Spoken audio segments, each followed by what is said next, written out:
Assalamualaikum warahmatullahi wabarakatuh. Pada hari ini, kami sekumpulan yang terdiri daripada Normi binti Asmin, Siti Salina binti Abdul Hajiz, dan Nur Amira Syakina binti Azmi akan membentangkan tugasan 3 bagi subjek BMN 1064 Sintaksis Bahasa Melayu. Okey, baiklah. Sekarang saya, Siti Salina binti Abdul Hajiz dari kelas PMSJKC 2 akan membentangkan tentang ayat majmuk campuran. Seperti yang dipaparkan pada slide, kita tengok dulu definisinya. Definisi menurut tokoh. Bagi tokoh yang pertama, Abdul Hamid Mahmud tahun 2000. Beliau mendefinisikan ayat majmuk campuran sebagai ayat majmuk yang terbentuk daripada campuran antara ayat majmuk gabungan dan ayat majmuk pancangan. Manakala, menurut Nik Safia Karim tahun 1993, ayat majmuk campuran ditakrifkan sebagai ayat yang mengandungi lebih daripada satu jenis ayat, iaitu campuran ayat tunggal dengan ayat majmuk atau deretan berbagai jenis ayat majmuk. Oleh itu, dapat disimpulkan bahawa ayat majmuk campuran ialah ayat yang lebih daripada satu jenis ayat, iaitu campuran ayat majmuk gabungan dengan ayat majmuk pancangan. Di samping itu juga, ayat majmuk campuran ini dia juga dikenali sebagai ayat kompleks. Baiklah, yang dipaparkan sekarang ialah ciri-ciri ayat majmuk campuran. Okey, ayat majmuk campuran, ciri-ciri yang pertama ialah boleh terdiri daripada pelbagai bentuk dan jenis ayat. Ciri yang kedua, ayat yang dibina lazimnya panjang. Dan ciri yang ketiga ialah ayat majmuk campuran dicampur dengan satu jenis ayat majmuk dengan ayat majmuk yang lain. Okey, ini merupakan contoh pertama bagi ayat majmuk campuran. Contoh ayatnya ialah Ahmad sedang membaca buku, tetapi kawan-kawannya yang sudah letih lesu telah lama tidur. Jadi berdasarkan ayat ini dia terdiri daripada ayat majmuk gabungan yang disambungkan dengan kata hubung tetapi. Iaitu ayat yang pertama ialah Ahmad sedang membaca buku. Dan ayat yang kedua ialah kawan-kawannya yang sudah letih lesu telah lama tidur. Jadi kedua-dua ayat ini kita sambungkan dengan kata hubung tetapi. Selain itu, ayat kedua juga dia merupakan ayat majmuk kerana adanya ayat relatif dalam ayat ini, iaitu yang sudah letih lesu. Dia dipanjangkan ke dalam ayat yang kedua ini. Bagi contoh yang kedua, iaitu mereka mendaftarkan kanak-kanak yang lahir dalam tahun 2000 yang telah menerima suntikan tersebut. Jadi, bagi contoh yang kedua ini, terdapat dua ayat relatif yang dipancangkan ke dalam ayat induk, iaitu ayat relatif yang pertama yang lahir dalam tahun 2000 dan yang kedua yang telah menerima suntikan tersebut. Jadi, kedua ayat relatif ini kita pancangkan ke dalam ayat induk, iaitu mereka mendaftarkan kanak-kanak. Ini merupakan ayat induk. Mereka merupakan subjek, mendaftarkan merupakan kata kerja, dan kanak-kanak merupakan objek tepat. Kedua-dua ayat relatif ini dia merupakan penerang kepada objek tepat, iaitu kanak-kanak. Baiklah, sekarang yang ketiga, contoh yang terakhir bagi ayat majmuk campuran. Okey, murid-murid itu mengetahui bahawa peraturan itu penting dan mereka menyadari bahawa walaupun mereka tidak senang hati dengannya, peraturan itu mesti dipatuhi. Jadi, berdasarkan ayat yang ketiga ini, ayat ini dia terdiri daripada dua ayat yang digabungkan dengan kata hubung dan, iaitu murid-murid itu mengetahui bahawa peraturan itu penting. Dan ayat yang kedua, mereka menyadari bahawa walaupun mereka tidak senang hati dengannya, peraturan itu mesti dipatuhi. Jadi kedua-dua ayat ini dia digabungkan dengan kata hubung dan. Okey, kedua-dua ayat ini juga dia merupakan ayat majmuk, iaitu bagi ayat yang pertama ialah ayat induk dengan ayat komplement objek tepat, iaitu ayat induknya ialah murid-murid itu mengetahui, manakala ayat komplementnya ialah bahawa peraturan itu penting. Bagi ayat yang kedua ialah ayat induk dengan dua ayat komplement objek tepat, iaitu ayat induknya ialah mereka menyedari dan ayat komplementnya ada dua, iaitu bahawa mereka tidak senang hati dengannya dan yang kedua ialah peraturan itu mesti dipatuhi. Baiklah, itu sahaja daripada saya bagi ayat majmuk campuran. Sekian, terima kasih. Seterusnya, saya akan menerangkan kepada Anda semua mengenai ayat majmuk gabungan. Ayat majmuk gabungan ialah ayat yang terdiri daripada dua ayat atau lebih yang dijadikan satu dengan cara menggabungkan atau mencantumkan ayat-ayat tersebut dengan kata hubung seperti dan, atau, tetapi dan sebagainya. Ayat-ayat yang disambungkan itu setara sifatnya atau lebih dikenali sebagai ayat-ayat itu mempunyai maksud yang sama dan boleh berdiri sendiri. Hubungan antara satu ayat dengan ayat yang lain wujud disebabkan susunan ayat itu secara berturut-turut. Dan ayat ini boleh juga disambungkan tanpa kata hubung. Sebagaimana yang saya terangkan sebentar tadi bahawa ayat majmuk gabungan ini digabungkan secara menggunakan kata hubung. Namun terdapat ayat yang boleh disambungkan tanpa kata hubung. Namun perkara ini menjadikan nada suara berfungsi sebagai penanda, iaitu disuarakan sebagai deretan pernyataan. Sebagai contoh bagi ayat majmuk gabungan yang menggunakan kata hubung, murid-murid berlari dan menyanyi. Manakala bagi ayat majmuk gabungan yang tidak menggunakan kata hubung, sebagai contoh, Ali berdiri tegak, memerhatikan gerak-geri mereka. Sebagaimana yang saya memberi contoh sebentar tadi, bahawa penggunaan kata hubung itu tidak ada. Namun, nada suara bertindak untuk memberi penerangan kepada pendengar.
Setelah mendengar pembentukan ayat majmuk gabungan yang pertama, marilah kita melihat pembentukan ayat majmuk gabungan yang seterusnya, yaitu ayat-ayat yang digabungkan itu mempunyai unsur yang sama dan diulang, maka bahagian yang sama itu boleh digugurkan. Sebagai contoh ayat, Ali pandai bermain bola dan hoki. Mari kita lihat dengan secara lebih meluas. Ayat tunggal pertama yang wujud ialah Ali pandai bermain bola. Manakala ayat tunggal kedua yang wujud ialah Ali pandai bermain hoki. Maka dapat kita lihat bahwa unsur yang sama dan diulang ialah frasa kerja pandai bermain. Maka bahagian yang sama itu salah satunya digugurkan pada ayat tunggal satu atau ayat tunggal kedua. Maka dengan menggunakan kata hubung dan terciptalah ayat tunggal yang ketiga, yaitu Ali pandai bermain bola dan hoki. Untuk contoh yang lain juga, yaitu ayat tunggal pertama ialah rumah itu baru sahaja siap. Bagi ayat tunggal kedua pula ialah rumah itu belum ada penghuninya. Maka unsur yang sama dan diulang dapat kita lihat, yaitu rumah itu. Oleh itu, bahagian yang sama itu boleh digugurkan pada ayat tunggal yang pertama atau ayat tunggal yang kedua. Maka terciptalah ayat tunggal yang ketiga menggunakan kata hubung dan, yaitu rumah itu baru sahaja siap dan belum ada penghuninya. Seterusnya ialah proses penggabungan ayat juga boleh digunakan untuk deretan beberapa ayat. Sebagai contoh ayat, pada cuti sekolah yang lalu, saya melawat datuk di kampung. Baik, ayat tunggal yang kedua ialah pada cuti sekolah yang lalu, saya melawat nenek di kampung. Begitulah untuk ayat-ayat seterusnya. Dapat kita lihat bahwa pada cuti sekolah yang lalu merupakan unsur yang sama dan diulang. Maka, bahagian tersebut boleh digugurkan dengan hanya menggunakan satu frasa tersebut. Sebagai contoh ayat yang sebentar tadi, pada cuti sekolah yang lalu, saya melawat datuk, nenek, pakcik, makcik, dan saudara mara di kampung. Demikian juga, kehadiran dan yang berulang-ulang boleh dihilangkan, kecuali yang akhir, yaitu dan saudara mara di kampung. Contoh lain ialah ibu memasak, ayah membaca akhbar, dan abang mendengar radio. Ayat yang saya berikan sebentar tadi merupakan contoh bagi deretan beberapa ayat. Seterusnya, marilah kita mendengar penerangan mengenai jenis gabungan. Gabungan yang pertama ialah gabungan yang susunan faktanya berturutan. Ayat-ayat yang dibentuk menggunakan kata hubung dan lalu lagi serta dan sambil. Sebagai contoh, yang pertama, beliau memandang saya sambil tersenyum. Dapat kita lihat penggunaan kata hubung itu telah pun memberi satu turutan ayat, yaitu beliau memandang saya sambil tersenyum. Seterusnya ialah tetamu undangan itu tiba lalu naik ke atas pentas. Gabungan seterusnya ialah gabungan yang susunannya memberi maksud pertentangan fakta dalam ayat-ayat yang digabungkan. Kata hubung yang digunakan ialah tetapi, sebaliknya, melainkan, dan sebagainya. Sebagai contoh, ayahnya rajin berniaga, tetapi anaknya tidak berminat sama sekali. Bagi contoh ayat kedua ialah musim hujan dingin, sebaliknya musim kemarau panas.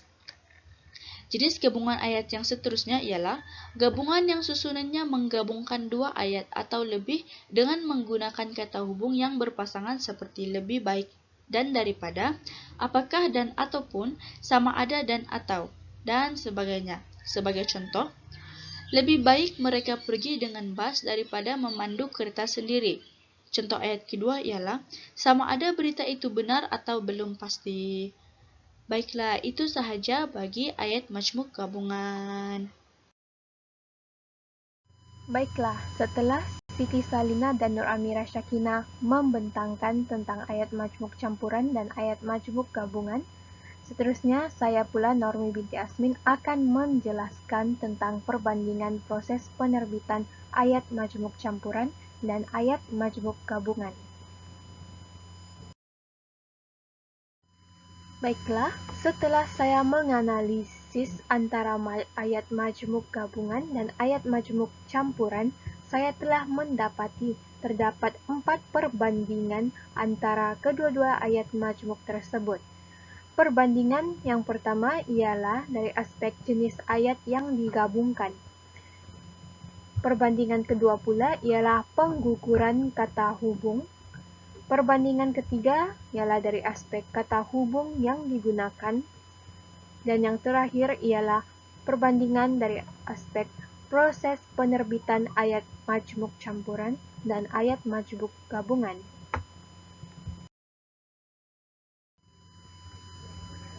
Seterusnya, kita beralih kepada perbandingan yang pertama, yaitu perbandingan dari aspek jenis ayat yang digabungkan. Seperti yang Anda dapat lihat di sini, perbezaan antara ayat majmuk gabungan dan ayat majmuk campuran. Ayat majmuk gabungan terdiri daripada ayat-ayat yang mempunyai sifat setara, boleh berdiri sendiri dan sama taraf. Contohnya ialah ayat tunggal akan digabungkan dengan kata hubung dan digabungkan lagi dengan ayat tunggal, maka ayat majmuk gabungan akan terbentuk. Contoh ayatnya ialah Salina pandai menyanyi. Ayat ini merupakan ayat tunggal yang pertama. B. Salina pandai menari. Ayat B ini merupakan ayat tunggal yang kedua. Dan ayat yang ketiga ialah Salina pandai menyanyi dan menari. Ayat yang ketiga ini merupakan ayat majmuk gabungan yang terbentuk hasil daripada gabungan ayat ayat tunggal dan ayat tunggal B menggunakan kata hubung dan. Seperti yang kita semua ketahui, apabila membentuk satu ayat majmuk gabungan, maka frasa nama tidak boleh diulang 2 kali. Contohnya di sini, kita tidak boleh menggunakan frasa nama Salina sebagai subjek sebanyak 2 kali. Kita hanya boleh menggunakan subjek di hadapan sebanyak sekali sahaja untuk mendapatkan satu ayat majmuk gabungan yang gramatis. Ayat majmuk campuran pula terdiri daripada campuran pelbagai jenis ayat, yaitu antara ayat tunggal dan ayat majmuk atau deretan pelbagai jenis ayat majmuk. Contohnya ialah ayat majmuk gabungan akan digabungkan dengan kata hubung dan akan digabungkan lagi dengan ayat majmuk pancangan, maka akan terbentuklah satu ayat majmuk campuran. Contoh ayat, Haikal sedang menonton televisyen. B. Kakaknya Rahima yang belajar di tingkatan 5 masih mengulang kaji pelajaran. Dan contoh yang ketiga merupakan ayat majmuk campuran, yaitu Haikal sedang menonton televisyen, tetapi kakaknya Rahima yang belajar di tingkatan 5 masih mengulang kaji pelajaran. Untuk ayat majmuk campuran dalam ayat ini, kata hubung tetapi digunakan untuk menghasilkan satu ayat majmuk campuran yang lengkap.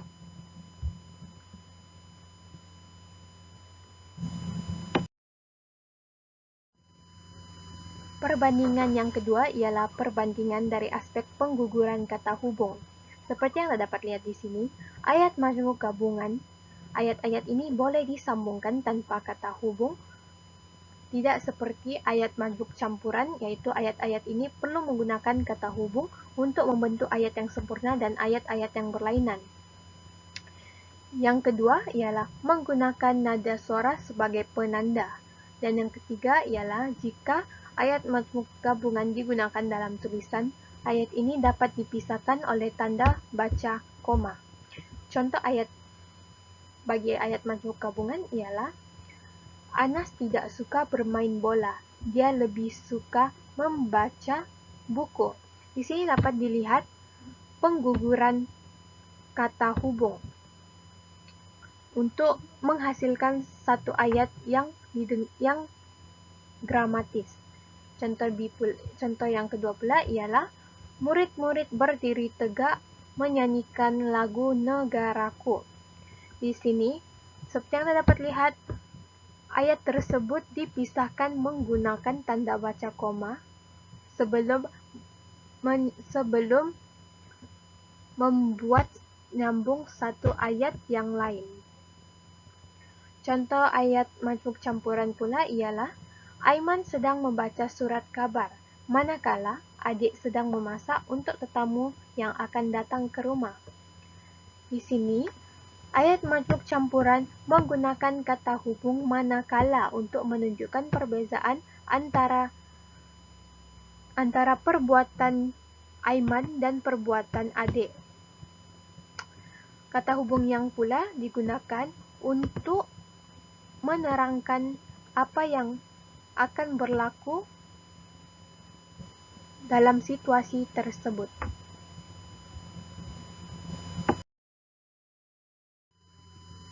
Perbandingan yang ketiga pula ialah perbandingan dari aspek kata hubung yang digunakan. Ayat majmuk gabungan digabungkan dengan menggunakan kata hubung gabungan seperti dan, serta, atau, tetapi, sambil, dan sebagainya. Manakala ayat majmuk campuran pula digabungkan dengan menggunakan kata hubung gabungan dan kata hubung pancangan, yaitu pancangan relatif yang, pancangan komplement bahwa, untuk, dan sebagainya. Dan yang ketiga ialah menggunakan pancangan keterangan seperti kerana, seperti, manakala, meskipun, setelah, agar, dan sebagainya. Contoh ayat majmuk gabungan ialah yang pertama, Haikal dan Hikaila belajar di sekolah menengah kebangsaan Tawau 2. Haikal dan Hikaila merupakan dua orang yang berlainan, tetapi belajar di satu tempat yang sama. Maka ayat ini digabungkan menggunakan kata hubung dan bagi membentuk satu ayat majmuk gabungan.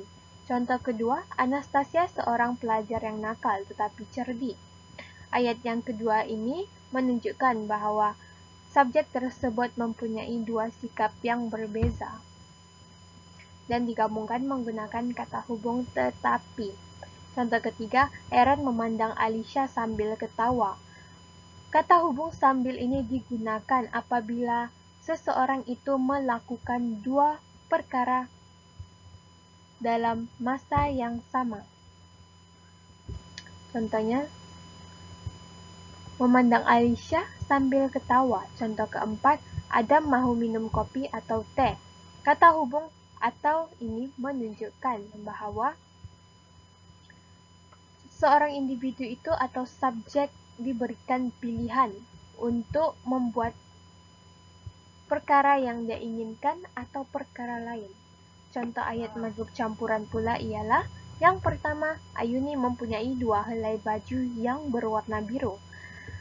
Kata hubung pancangan relatif yang digunakan untuk membentuk ayat majmuk campuran dalam ayat ini.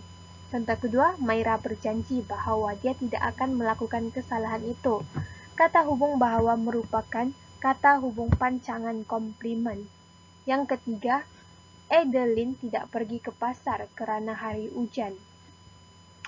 Kata hubung kerana ini merupakan kata hubung pancangan keterangan yang menerangkan mengapa subjek itu tidak membuat perkara yang akan dia lakukan. Contoh yang terakhir ialah Irish berdoa agar ibunya cepat sembuh. Kata hubung agar ini merupakan harapan seseorang agar digunakan untuk membentuk satu ayat majmuk campuran yang lengkap. Perbandingan yang terakhir ialah perbandingan dari aspek proses penerbitan ayat. Ayat majmuk gabungan melibatkan proses pengguguran dan proses peluasan ayat, manakala ayat majmuk campuran pula melibatkan proses peluasan sahaja dan tidak melibatkan proses pengguguran ayat. Perbezaan yang kedua ialah proses pengguguran berlaku kerana terdapat unsur atau perkataan berulang yang digugurkan bagi ayat majmuk gabungan. Bagi ayat majmuk campuran pula, terdapat unsur-unsur ditambah seperti kata hubung yang membentuk dua atau lebih ayat majmuk menjadi satu ayat. Perbezaan yang ketiga bagi ayat majmuk gabungan pula ialah proses peluasan berlaku apabila terdapat unsur-unsur yang ditambah seperti kata hubung yang membentuk dua atau lebih ayat tunggal menjadi satu ayat. Bagi ayat majmuk campuran pula, ayat ini tidak melibatkan proses pengguguran kerana ayat majmuk digunakan mempunyai maksud yang berbeza-beza. Contoh ayat majmuk gabungan yang melalui proses pengguguran ialah yang pertama, Upin suka makan ayam goreng. Ayat yang kedua, Upin suka minum air Milo. Ayat majmuk gabungan yang terakhir ialah Upin suka makan ayam goreng dan minum air Milo. Di sini dapat dilihat frasa nama ataupun subjek digugurkan. Kerana seperti yang terlihat, ayat pertama dan ayat kedua mempunyai frasa nama masing-masing. Jika kita ingin membentuk satu ayat majmuk gabungan yang sempurna, maka satu subjek harusnya digugurkan kerana merupakan orang yang sama, merupakan subjek yang sama dan digabungkan menggunakan kata hubung dan. Contoh ayat majmuk gabungan yang melalui proses peluasan pula ialah yang pertama, bapa saudara saya sudah sembuh. Yang kedua, bapa saudara saya sakit. Ayat majmuk gabungan yang telah terhasil melalui proses peluasan ialah bapa saudara saya yang sakit sudah sembuh. Di sini menunjukkan bapa saudara saya. Sini ialah subjek. Yang sakit sudah sembuh. Di sini menunjukkan yang sakit sudah sembuh ialah predikat. Ayat yang melalui proses peluasan ini digabungkan menggunakan kata hubung yang. Contoh ayat majmuk campuran pula ialah proses peluasan ayat majmuk campuran mengandungi ayat-ayat majmuk komplement seperti keterangan sebab iaitu kerana. Yang pertama, Haziq bangun lalu pergi ke padang. Ayat yang pertama ini merupakan ayat majmuk gabungan. Kerana menggunakan kata hubung lalu. Lalu merupakan kata hubung bagi ayat majmuk gabungan. Yang kedua, kawan-kawan adik sedang menunggunya untuk bermain bola bersama-sama. Ayat yang kedua ini merupakan ayat komplement. Maka terhasillah satu ayat majmuk campuran iaitu Haziq bangun lalu pergi ke padang kerana kawan-kawan adik sedang menunggunya untuk bermain bola bersama-sama. Kata hubung kerana digunakan untuk keterangan sebab.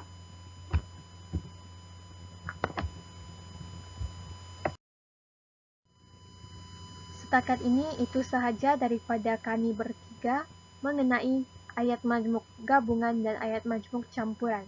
Sekian, terima kasih.